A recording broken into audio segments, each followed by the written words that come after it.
Pioneers of the Independent Networks. I'm your host, Ricky Blues. This is your co-host, Tim Walker, Lord Timothy, to those in the circle. And friends, if you've joined us in the past, you know that we bring you all the characters, the promotions, the matches, the feuds that populated the Mid-Atlantic independent wrestling scene from the 1970s to today. Tim, we've been doing this a long time. We've been covering a lot of territory and a lot of years. But we've been a little bit restricted this year.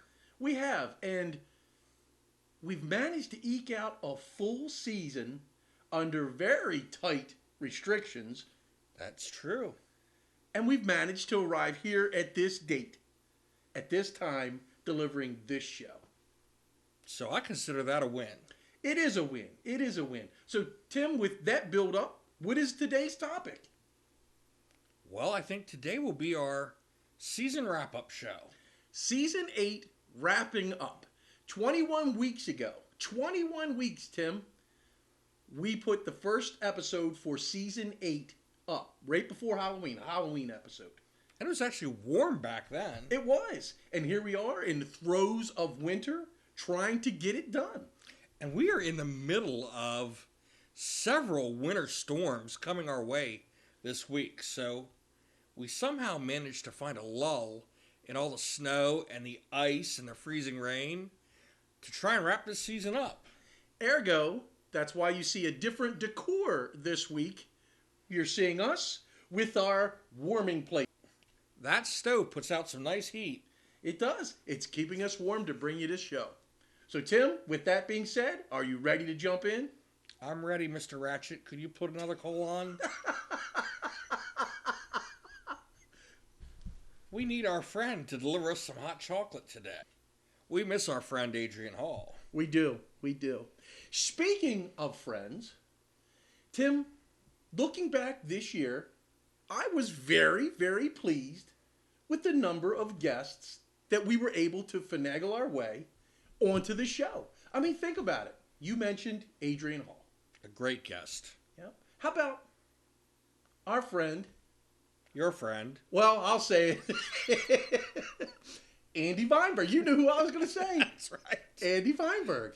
Your friend. Yeah. Andy did an excellent job. He did. How about our friend Jeff Capo? Jeff Capo, a great contributor to the show. Jeff actually sat in for multiple episodes. And we appreciate it. Yes, absolutely. And he brings, like you said, a whole wealth of knowledge and experience that really, really parlays well for the fans. He was there for a lot of the big happenings in the early 90s in the Baltimore, Maryland area. He was. Well, in that area, because I would count what happened in Virginia, in West Virginia, in Maryland, and Pennsylvania. Jeff was all over the place with those. He really was. We also got the opportunity to do something that I'd been wanting to and trying to arrange for a couple of years. We got to do a sit down, an hour and a half sit down with Romeo Valentino or Nick Tarantino. However you want to say it.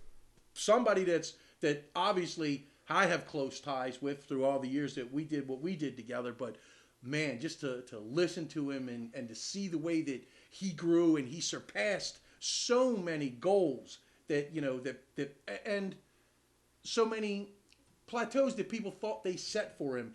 Whenever he managed to, he just kept moving and moving. I mean, that was a great interview. Went from a tag team wrestler to someone who was on top of the pile there in Maryland. Yep. I loved his story about wrestling Max Thrasher at the television tapings in Parkville that night. And it was a great learning.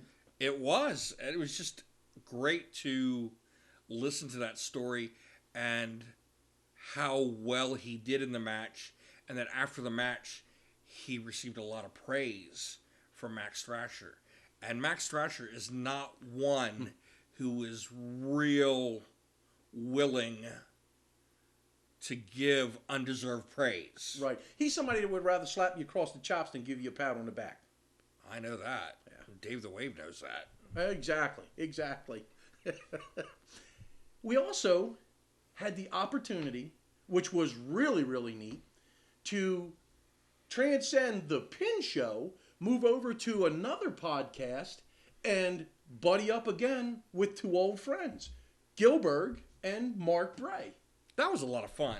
That was, and it was neat to cross the mediums, because that's exactly, if you remember, Tim, in those early days, that's what we were doing when we were jumping from organization to organization. We were working together, and we were able to get so much done. And I saw that, and Dwayne was at the forefront of that, and it was so good to be back there with him doing that. And a lot of people just think of Dwayne Gill as his last character, Gilbert. Right. But Dwayne has really seen everything from every angle. From running a wrestling school, from running a promotion, from being an enhancement talent in both WWF and WCW, to working independent events from Maine to Minnesota, Right. all over the place, up and down the East Coast, all over the United States. He's seen just about everything. He has. And he's well loved everywhere he goes. And that's what makes being with Dwayne in these business settings so fun. And really, a lot of knowledge there. You got to pat Mark Bray on the back, though, to keep the three of us on track and moving forward. And Mark Bray, just a great talent in and of himself. Yes. Oh, with the country singing. Absolutely. I wish I could sing like that. And the more that man works, the better off his chances are going to be to get that one big break, because that's all he needs. And you know what? In that industry, 3 minutes can change your entire life. Yeah. On the mat, 3 taps. That's true, too. 3 minutes But in the music industry? Country music industry, if you have a hit song, you may have a whole career. Now, Tim, speaking of the friends that we've had on the show, how about our fans? The contributions that they've given by continuing to follow us not only on our Facebook page, which most of our material goes out, but jumping over to our YouTube page and to our Instagram, all of that. So we got to really sit back and thank the fans for sticking with us when we were experimenting on some different social media platforms. Definitely. And I got a great suggestion from one of our fans, Mike. He asked that how about in the future for our next season, that if we know who our guests are going to be, that we let the fans out there know so that they can write in a question and we can ask them that week. I think that's a great suggestion. I do as well. It puts the fans right in the midst of the interview and truly becomes an interactive show. And they may think of things that we don't think of. 100%. So I'm thinking, what a great idea. Thank you, Mike, for sending that in. That is good. Mike S., I appreciate that. I think that's something that we can incorporate. And we don't have to do it so far out. The weeks that we do, we just post up, hey, this is going to be our guest. Who would like to ask them a question? Get the submissions in, go through, find a couple good ones. And that's a good way to put them in touch with some of the wrestlers from the past. let me ask you this. Speaking of the wrestlers from the past, 21 episodes this year, Tim, right? Officially. But we slid in some unofficial episodes, too. We love to throw those extra ones in there because it gives our fans a little bit more. And we keep them on their toes because they never know what to expect. That's true. You know, Wednesday night at 7 o'clock, when that bell rings, you're getting a Pin episode. But in that interim between those Wednesdays, you don't know if we're putting up matches, if we're putting up an extra episode, or if we're celebrating an anniversary. That's we true. just celebrated an anniversary, Tim. Well, happy anniversary. Happy anniversary to you as well. I never knew you felt that way. It's look, I'm blushing, Tim. And isn't it neat to think that 29 years ago, you know, a couple weeks ago was the 29th anniversary of that very first Win show? And I think you got a little souvenir from that show over there, don't you, Tim? I think I do. It's a copy of the Owings Mills Times with a picture of Barry Hardy, Diamond Dave Casanova, and referee Joe DiCarlo. And it says, Headbutts and Body Slams, grappling for their big break in pro wrestling. There's a big story inside. It was. We have to take our hats off to Pete Kersel for writing that story, for covering us. That was the inaugural Win show, and boy, it just kept going and going from that period as well. The cover. The cover. And It's not hidden somewhere. No. It's right on the cover. And Pete addressed that story in a very interesting way. But it was enough to keep pushing on that media, which everybody in the public limelight needs to keep moving onward and upward. That's a little bit of pub. What a neat article. What a neat picture. Now, speaking of anniversaries, Tim, you also have another little piece of paper over there. So in our off season, on March 2nd, right, 2021, we're going to celebrate the 30th anniversary of what you're holding in your hand. You want to tell our fans a little bit about that? Oh, this is a program from the Universal Independent Wrestling television tapings, which took place on Saturday, March the 2nd at the club in Essex, Maryland. That small little club doing a television taping. Yes. And think about what that turned into. Right. It was a great television atmosphere. And speaking of television, one of the things that folks you need to know, that night we taped probably 6 episodes of television, and 3 weeks later, on March 23rd, Saturday, March 23rd, we turned right back around, went back to the same location.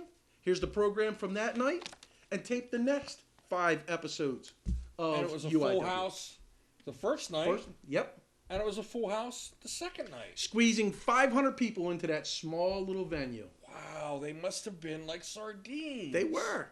But think about it. 30 years ago, Tim. 30 years ago. And people standing in line waiting to get in. What a hot product. It just makes me wonder if we could do something like that now. There's no doubt in my mind. But I'm telling you what I want to do, Tim, in the off season to keep our momentum running. UIW, right? I have the entire Masters collection. I am going to try to get it reduced to a digital file, to get it uploaded, so that we could start from the beginning and go through what I have all the way up into the UIW heavyweight tournament. I think that's a great idea because none of it is out there. Mm-hmm. If you search on YouTube for Universal Independent Wrestling, you don't get this. Right. If you do a search for Adrian Hall or Ricky Blues or Max Thrasher the Bounty Hunter, you don't find this. I think that would be a great addition to history, actually. I do as well. I think it's well deserved, and I think it should be out there. Maybe we could even see that much talked about Morgus the Maniac and Cactus Jack match. You know, that's in there. I'd like to see that again. You know, UIW, they also did a best of UIW for that first season, that television season, and that's one of the matches featured on the UIW best of. Well, that is certainly one that is well remembered. Yes, it is. You know, Tim, speaking about being well remembered, you know that I also have an affinity for the magazines, right? You do as well because that was your place that you worked and still work. Kappa Press, all that they've done for us over the years has been incredible. It has. It's helped build us.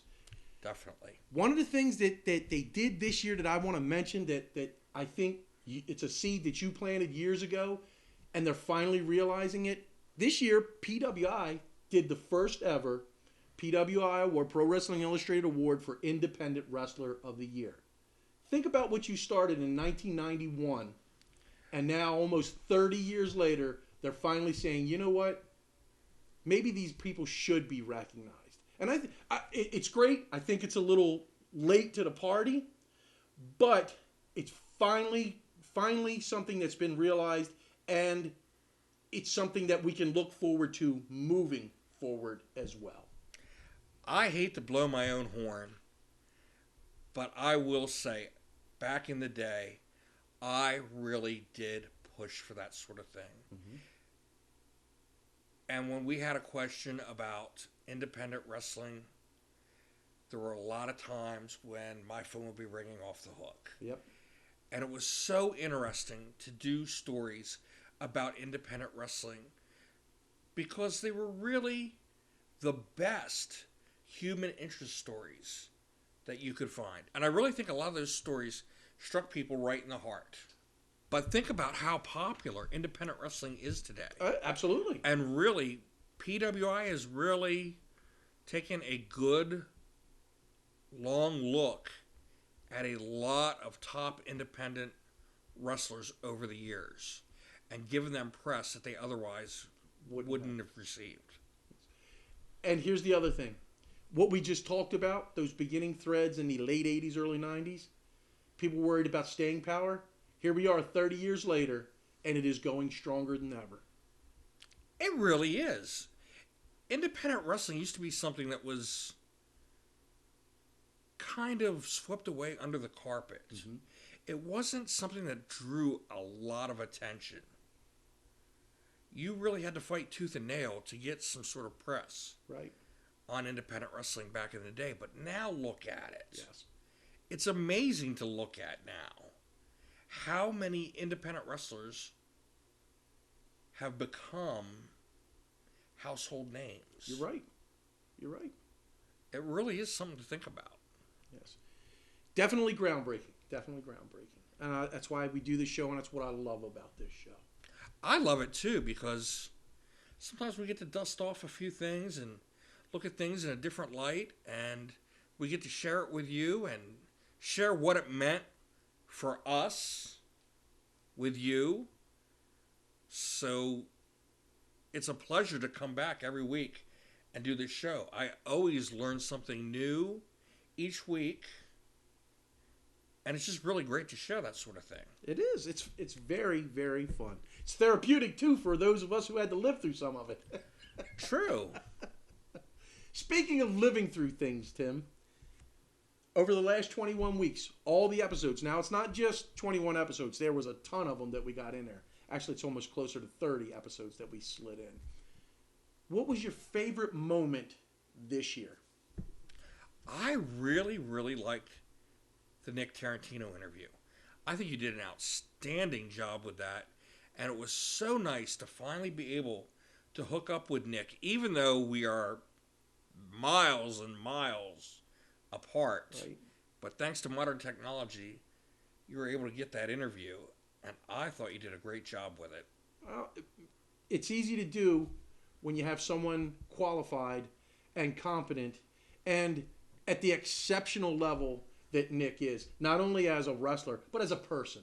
I mean, as a person, Nick Tarantino is a good man. So, I mean, that makes it easy, and I think it makes it well worth people investing that time to listen to a story.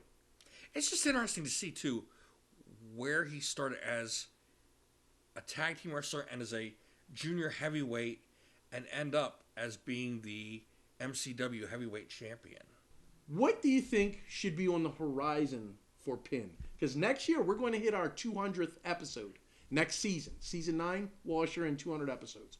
What should be on the horizon for us? What are some of the things that we should do next year? I really hope we get the chance to go back out on the road again. I mean, we've been stuck here, and unfortunately, with the pandemic going on, I know that we both have restrictions on travel through our regular jobs, so we have to be careful about leaving the state, that sort of thing. So it's really put a damper on just getting up and going and making a trip somewhere. That I would look forward to, making some trips again and continuing to just do a great show. I always find it interesting what we can come up with as new topics. We did some really neat topics this year. Now that you said that, I love the tickets, programs, and posters topic. Oh, that was great. The ring announcers. When is it time to hang up the boots? Again, there is nothing negative about those topics, but they're so educational because it tells the complete story, not just the story that unfolds in the ring. I think we try and look at things from a fair perspective. Mm-hmm. I don't like to dwell on all negative, because I think there are a lot of good things, and you have to weigh them out with the bad. So I think you have to give it a a fair look. I agree. I agree. What do you think the state of the big leagues, All Japan, WWE, AEW, what do you think the state of them is right now and in the future? Well, right now, I think a lot depends on this pandemic. Mm-hmm. And at the same time, I'm saying that, I think a lot has changed. I don't think we're going to go back to seeing a regular house show schedule anytime soon. And that really leaves the door open for some of the smaller promotions to be able to fill that void. I think, just like Barnum and Bailey going out of business, that would create a lot more town-to-town business for the Miller Brothers Circus, Mm-hmm. or any of the smaller circuses that are out there. I think that that would leave an opportunity for them to fill that void. And I think that's out there. So, in the same vein, or by the same token, do you think that in the very near future there's an upswing headed for the indies?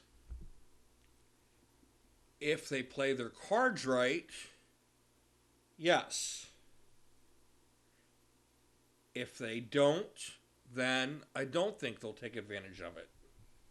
What do you think they have to do, the indies, to take advantage of it? Promote good shows. Do your homework. Advertise. Put on good, consistent, quality events that people want to come back and see more. So my thought process along the same line, and I'm going to throw it right back to you, is I feel now is the opportunity that we needed in the wrestling industry to go back, have a drop dead starting point to redefine roles.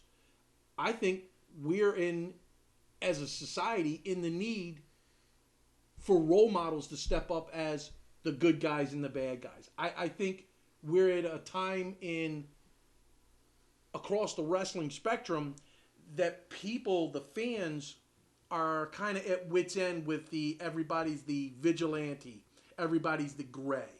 Do you think now is the opportunity to strike while the iron is hot, to almost redefine the roles, reintroduce heels and faces, so that there is that defining moment for them?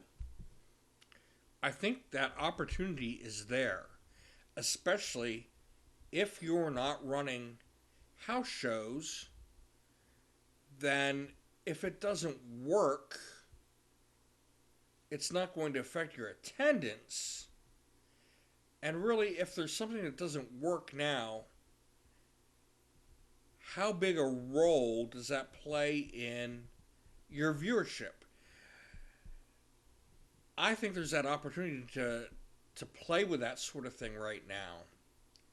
Well, just think, there's no house shows. The business has moved away from the pay-per-view platform. Mm-hmm. And if you're a subscriber to the network, that platform has changed as well, too. So they've changed the platform for their network and how they monetize it. It's now moved more to a guaranteed money deal rather than a subscription basis. So now is the time to strike if you're going to make those sort of moves in your product, because it's not going to affect the bottom line as much. Right. Tim, as we wind down the wrap-up show, one of the things that I want to tell our fans is this season we did an experiment. We took the shows themselves off of the Facebook platform and we gave them a link to our YouTube page because it gave us a little bit more freedom. But I can tell you, I think our fans really like going to one place, and I think that's our Facebook page. But I think I also want to give our Facebook fans a fair shake and download the episodes directly to Facebook so they don't have to travel all over the place by way of links. I think that's something that we could do as well.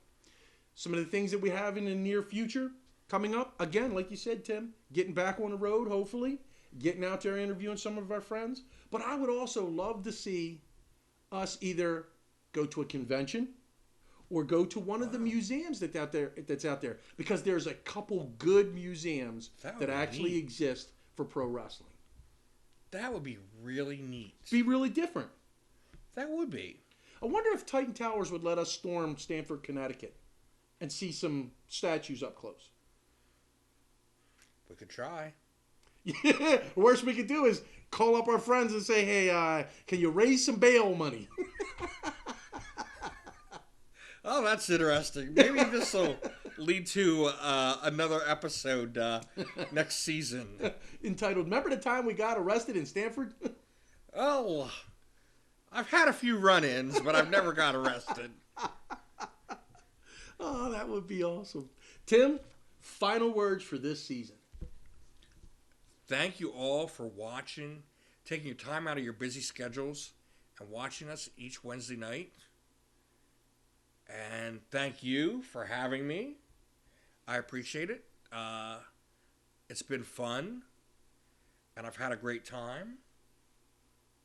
And I would really miss this if I didn't have a chance to do it. And my last words, thank you to the fans, to our friends, first and foremost, for staying with us each and every week, listening to Tim and I cackle on and relive the past. And thank you to you, Tim, for being a co-host that is dependable. And sometimes I have to rely on you to get me motivated, get me the hell back into the studio, because it's easy to let a couple weeks pass and not do nothing. But you know, it's well worth the time. It's a lot of fun, and I'm glad that we make time to do it. Thank you, fans. Thank you, friends. And we're looking forward to seeing you as season 9 begins, that first Wednesday before November. So we're going to catch a Halloween episode in there. Oh, great. And then over the I summer. think it's very fitting, by the way. It is. Given the fact that we're the hosts. Yes. And then over the spring and summer, stay with us, because we're going to do some uploads. You heard some of the things that we're going to try and get squared away, but it's also some of the things that some of our fans and friends have been clamoring for. And if there's any big news that breaks between now and then, I'm sure we'll cover it. Absolutely. So, Tim, I think it's time that we give our salutations for the end of the show. Thank you, everyone, for watching. How about that stroll? Yeah, how about that stroll? Maybe I'll be strutting and you'll be strolling. I'm paying to see that. I'll be strutting, he'll be strolling.